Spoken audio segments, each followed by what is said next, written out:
नमस्कार दोस्तों, स्वागत है आप सभी का आपके अपने परिवार द ज्ञान कुंभ में। और ये है द ज्ञान कुंभ की स्पेशल सीरीज कक्षा परिचर्चा। आज का हमारा विषय है गणित। आज हम कक्षा 10 का गणित उसका चैप्टर 4 और एक्सरसाइज 4.2 को आगे कंटिन्यू करेंगे। तो चलिए बिना किसी समय की बर्बादी के शुरू करते हैं आज की क्लास।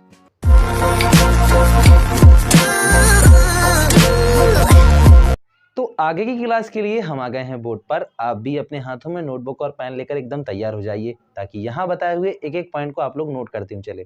तो पिछले वीडियो में हमने आपसे पूछा था कि सिर्फ इक्वेशन बनवानी है या उनको पूरा सॉल्व करवाना है। तो आप लोगों के कमेंट्स आ चुके हैं, हमें जवाब मिल गया है कि सिर्फ इक्वेशन तैयार करवानी है, सॉल्व आप लोग कर लेंगे।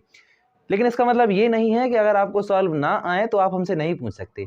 यदि आपको कोई समीकरण ऐसा है या कोई इक्वेशन ऐसी बन जाती है जो आपसे सॉल्व नहीं होती, तो आप कमेंट करके हमसे बेशक बेझिझक पूछ सकते हैं, हम तब भी उसको कवर कराएंगे, है ना। ऐसा नहीं कि हमने बोल दिया कि बस यहाँ इक्वेशन बनेंगी तो सिर्फ इक्वेशन ही बनेंगी।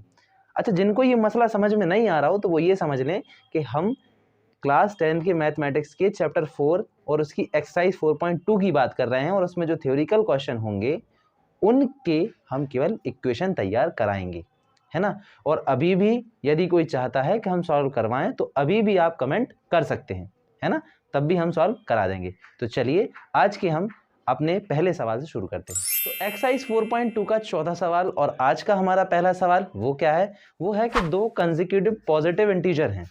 कंसेक्यूटिव अगर आप हिंदी में जानना चाहें तो कंसेक्यूटिव को हिंदी में बोलते हैं क्रमागत, ठीक है।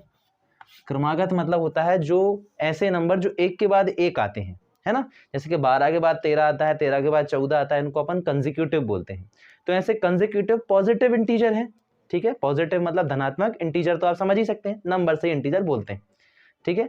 तो ऐसे दो पॉजिटिव कंसेक्यूटिव इंटीजर निकालने हैं अपन को जिनके स्क्वायर का सम 365 हो, यानी कि अगर यदि उनका हम स्क्वायर कर दें या वर्ग कर दें और उनको जोड़ दें आपस में तो 365 आ जाता है, ठीक है।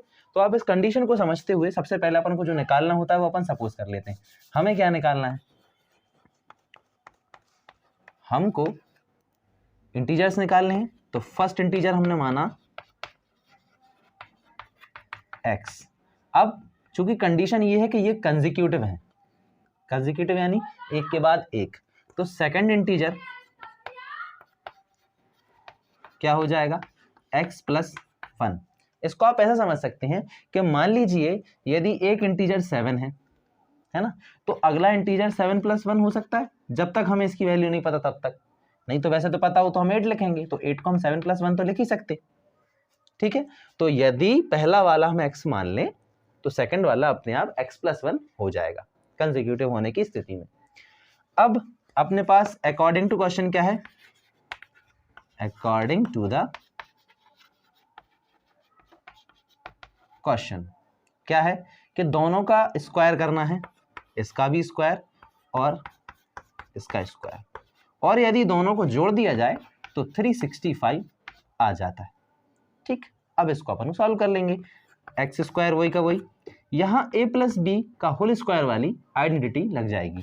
कौन सी आइडेंटिटी, a + b का whole square = a² + 2ab + b²। हम सब ने ये आइडेंटिटी पढ़ी हुई है, तो इसको हम यहाँ पर अप्लाई कर देंगे। a की जगह आप x देख सकते हैं और b की जगह आप क्या देख सकते हैं, 1। तो बस जहां जहां a होगा वहां वहां x रख देंगे, जहां जहां b होगा वहां वहां 1 रख देंगे। तो पहले क्या है, a² x², फिर क्या है 2, a की जगह x, b की जगह 1, और फिर b² की जगह 1 का स्क्वायर = 365, ठीक। अब अपन आगे बढ़ेंगे तो x² + x², 2x² + 2 × x 2x, और 2x बन जाए 2x + 1² 1 = 365। अब आप 1 को वहां ले जाइएगा तो 2x² + 2x = 365 - 1, ठीक है। अब आप थोड़े और आगे देखें तो 2x² वही का वही + 2x भी वही का वही, 365 में से 1 माइनस हो जाएगा तो हो जाएगा 364। अब आप 364 को यहाँ ले आइए तो 2x² + 2x - 364 = 0। यहाँ पे आप इस समीकरण को बना हुआ तैयार मान सकते हैं। यानी ये हमारा समीकरण तैयार हो चुका है। और यदि आप इसको और सरल करना चाहते हैं तो देख सकते हैं यहाँ यहाँ यहाँ, यानी तीनों टर्म में 2 का डिवाइड जा रहा है, तो 2 का डिवाइड दे दीजिए।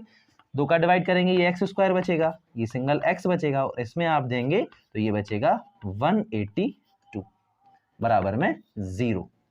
यदि आप ऊपर वाले सब इक्वेशन से सॉल्व करें तब भी सही होगा, और नीचे वाले से करें तब भी सही आंसर अपना निकलेगा। ये हमारी इक्वेशन तैयार हो गई। उम्मीद है आपको ये समझ में आ गया होगा।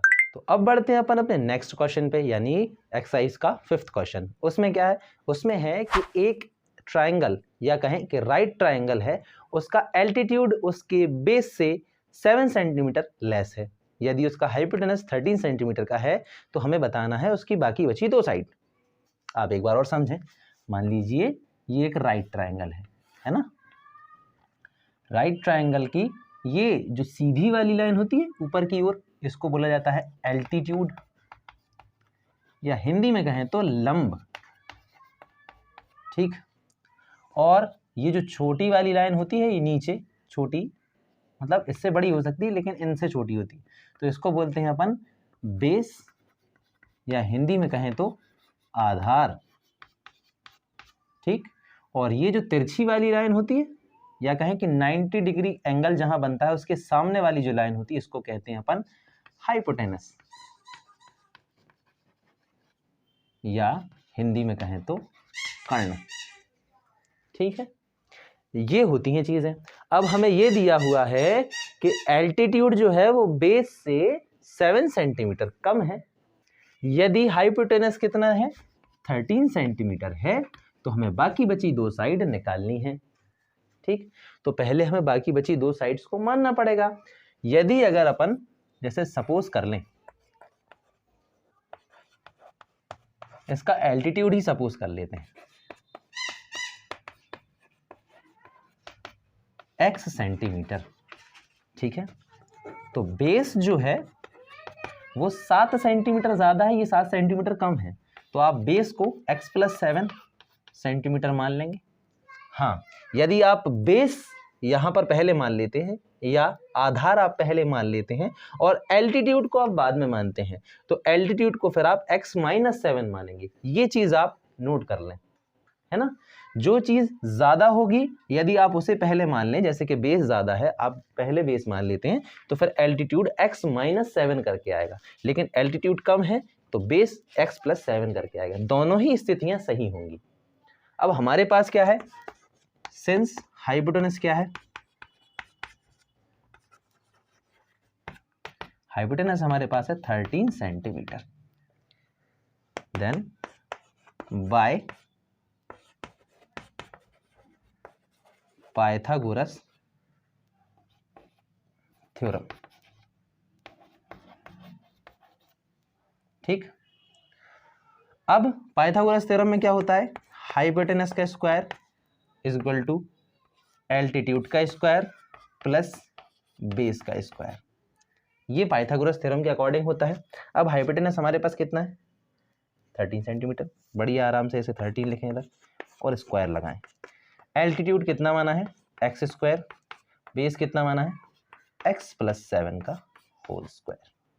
ठीक है, अब आप इनको सॉल्व कर लें तो हो जाएगा अपने पास 13 13 169 = x² प्लस, इसको हम a + b का होल स्क्वायर बराबर a² + 2ab + b² से ओपन कर देंगे। तो x × x, सॉरी, पहला a की जगह x है और b की जगह 7 है, तो a² यानी x², 2ab, b की जगह 7 आ गया, और b² यानी 7²। ठीक, अब आगे बढ़ेंगे तो 169 = x² और x², 2x², 2 × 7 × x, 2 × 7 = 14 और x 14x, 7 × 7 = 49। उम्मीद है आपको यहां तक अच्छे से समझ में आ गया होगा।